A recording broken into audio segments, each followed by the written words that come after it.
शासन प्रभावक शतक सिंह, शतक वीर, सुविशाल गच्छाधिपति पूज्यपाद आचार्य देवेश श्री दौलत सागर सुरीश्वर जी महाराजा के जन्म शताब्दी महोत्सव के उपलक्ष्य में श्रवण कीजिए विराग क्रांति वाणी का हृदय भेदी धारदार प्रवचन।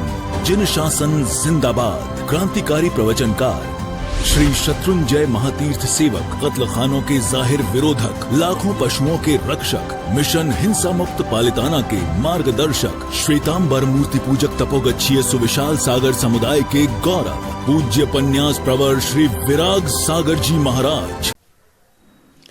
जय गिरिराज, जय आदिनाथ, जय गुरुदेव।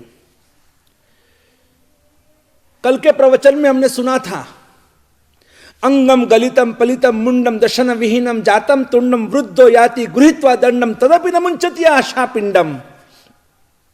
ये शंकराचार्य जी ने बनाए हुए श्लोक है कि कैसी हमारी ये मानसिकता है, कैसी हमारी इंद्रियों की गुलामी है कि आज जिंदगी के इतने साल बीत गए और तो भी अभी भी हमारी ये संसार के इंद्रियों के सुखों के प्रति की जो आसक्ति है, जो लगाव है, जो आकर्षण है, वो अभी भी कम नहीं हो रहा है।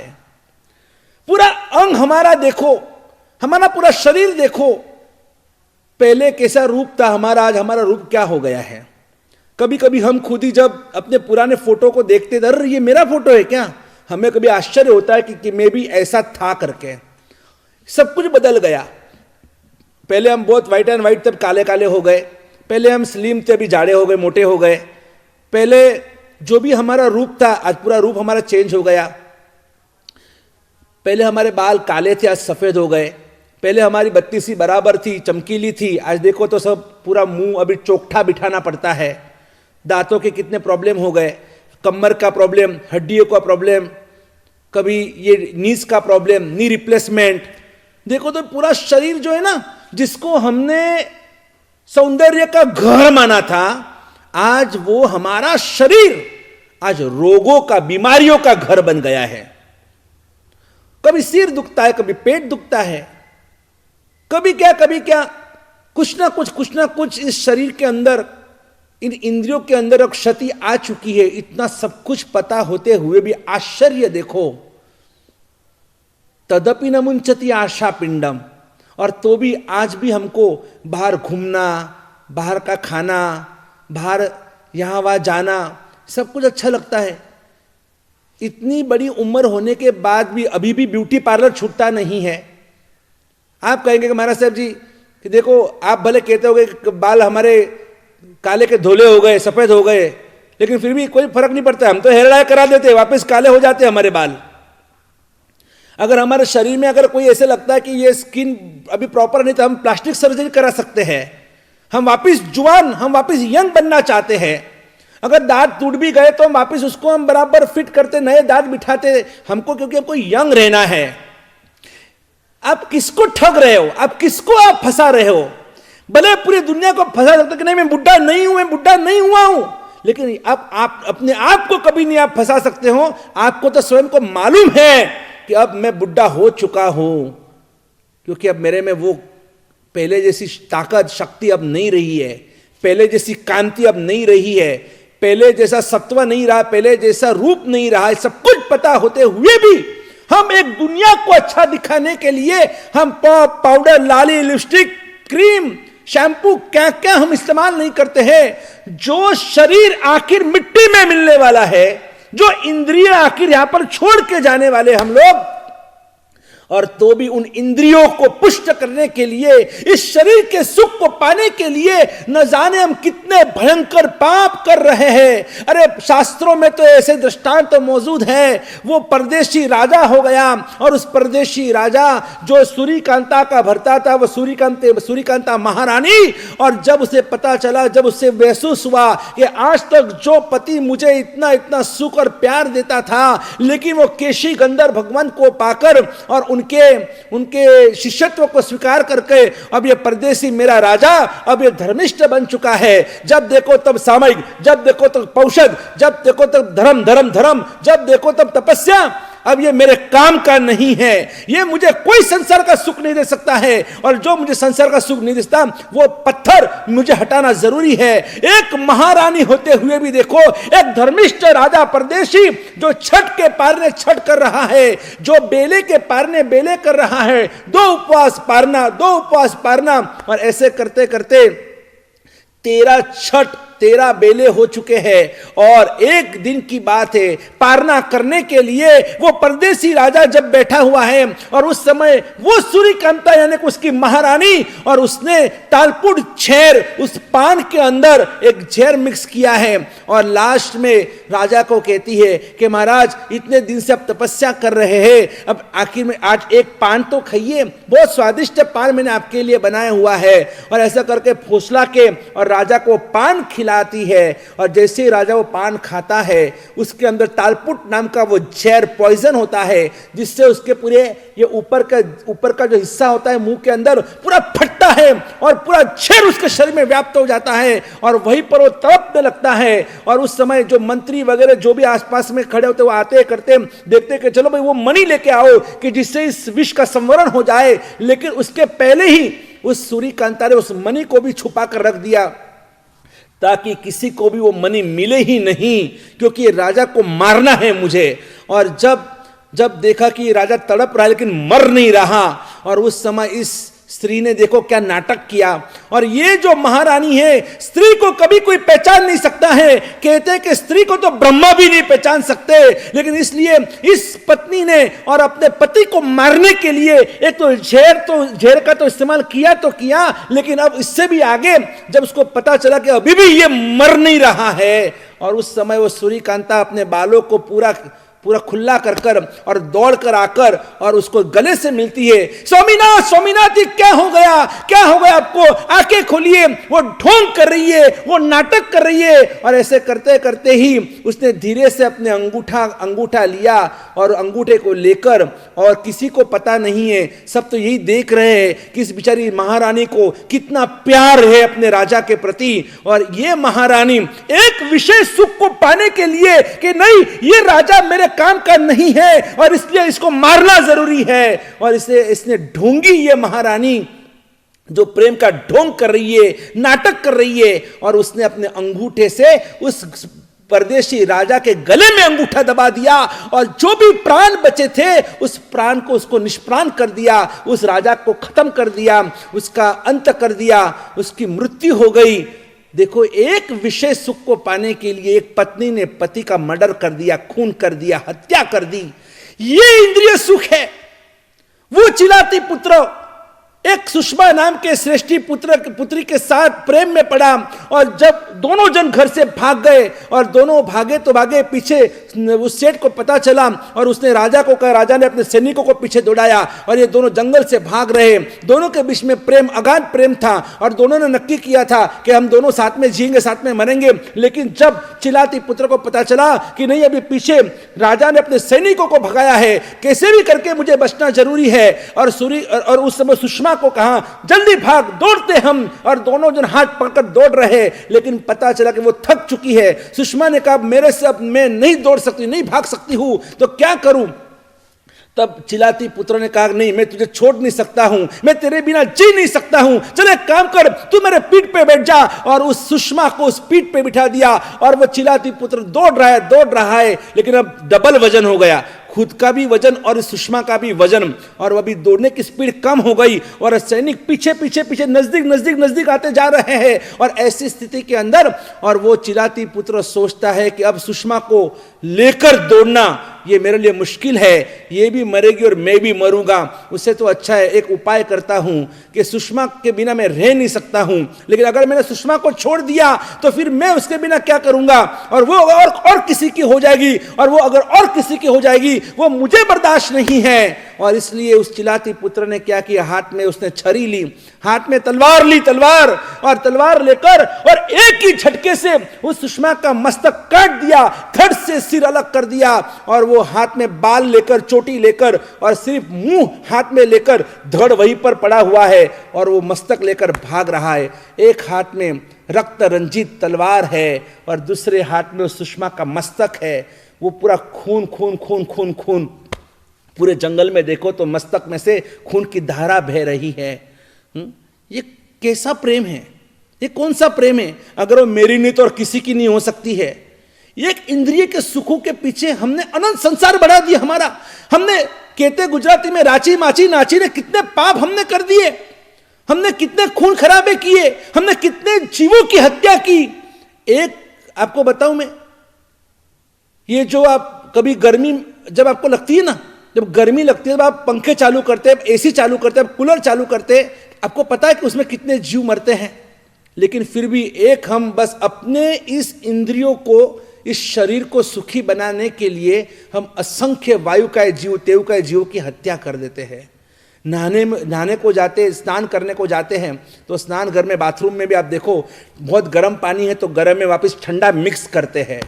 जब आपको तब याद नहीं आता है कि गरम गरम पानी अगर मेरे शरीर के ऊपर जब गिरता है तब मुझे चटका बैठता है, मुझे गर्मी महसूस होती है, मैं इसको सहन नहीं कर सकता हूं। तो ये जो शीत योनि के जो अपकाय के जो जीव है, और जब इन जीवों को जब मैं इस गर्म पानी के अंदर डालूंगा तब उन जीवों का क्या होगा?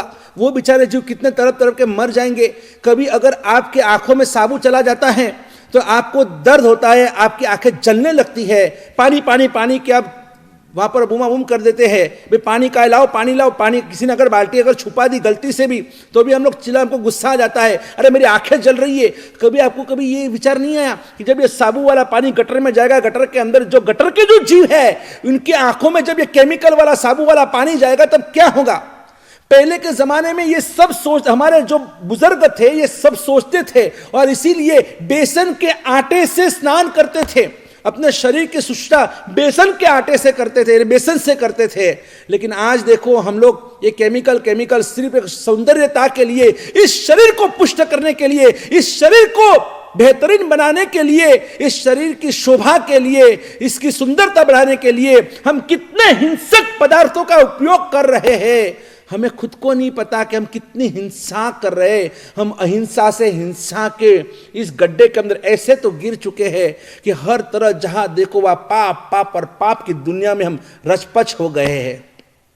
जिस इंद्रियों से हमें साधना करनी थी, इस इंद्रियों से हमें योग साधना करनी थी, उससे आज हम भोग साधना कर रहे हैं। सिर्फ भोगी बन चुके हैं और ऐसे भोगी बन चुके हैं कि हमारा उद्धार होना बहुत मुश्किल हो चुका है।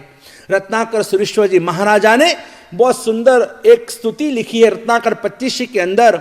मैं मुख ने मेलू कर्यु दोषो पराया गाई ने, अने नेत्र ने निंदित कर्या पर नारी मा लपटाई ने, वली चित्त ने दोषित कर्यु चिंती नठारू परतनु, हे नाथ मारू शू थशे चालाक थई चूक्यो घनु। हमने सब कुछ बर्बाद कर दिया है।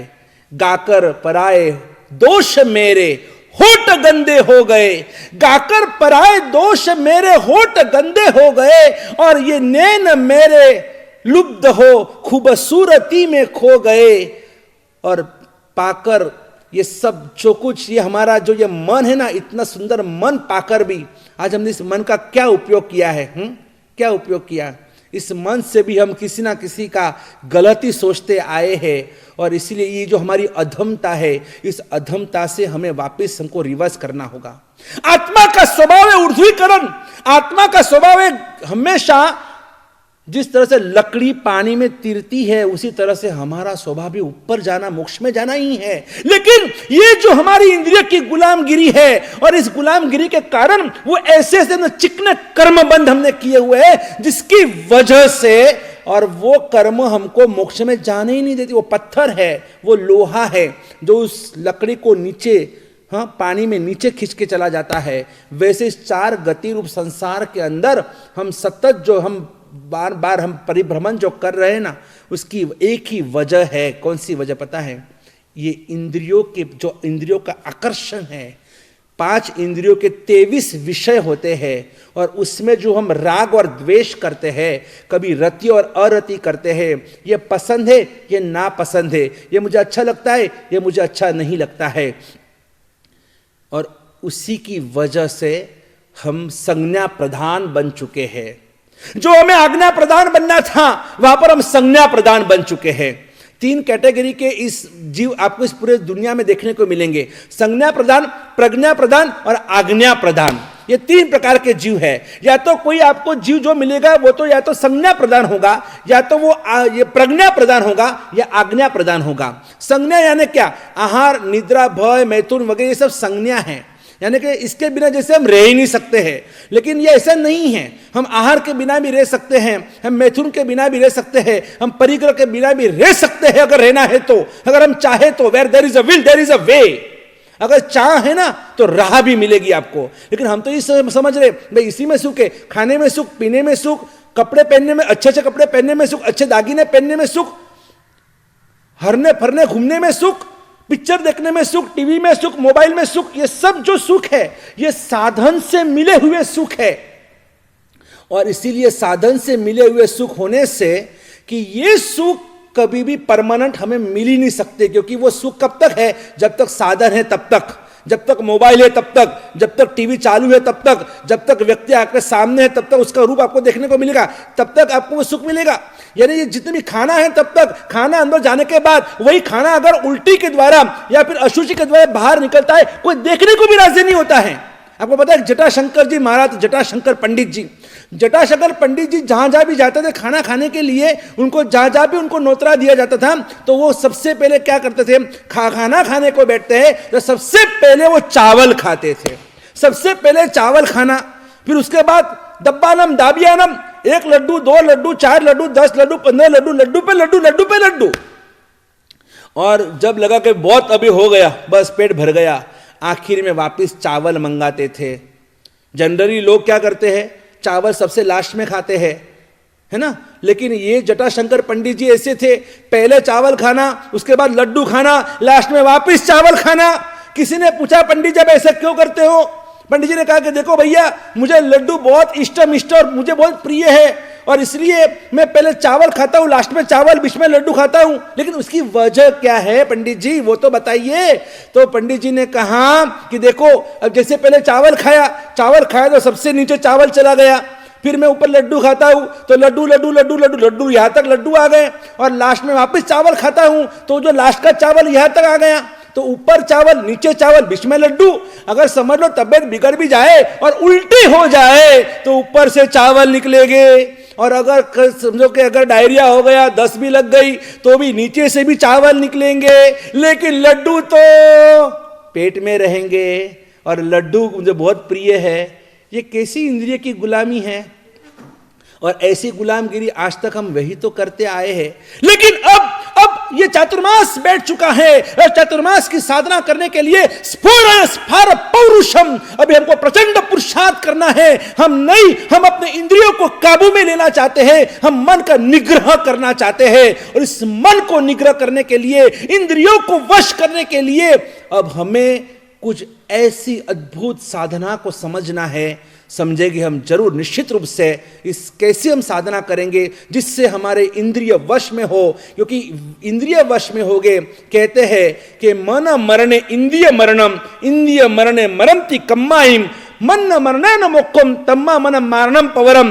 कि जिस तरह से अगर मन मरता है तो इंद्रिय मरती है, और इंद्रिय मरता है तो मरमति कम्माइम, कर्म मरते हैं, और कर्म मरने न मोक्षम, कर्म का मरण होता है, यानी कि तो ही हमको मोक्ष मिलता है। और इसीलिए अगर मोक्ष में जाना है तो हमें अपने मन को काबू में रखना जरूरी है, हमें अपने इंद्रियों को काबू में रखना जरूरी है। और इसी टॉपिक के ऊपर आगे और भी हम स्वाध्याय करेंगे, चिंतन मंथन, और हम इसके लिए हम एकदम पर्याप्त तक, हम अंदर तक उतर जाएंगे, क्योंकि यही सबसे बड़ी हमें स्ट्रैटेजी को समझना होगा कि कैसे हम अपने मन को जीते, हम अपने इंद्रियों को जीते। इसी मनोकामना के साथ जय गिरिराज, जय आदिनाथ, जय गुरुदेव।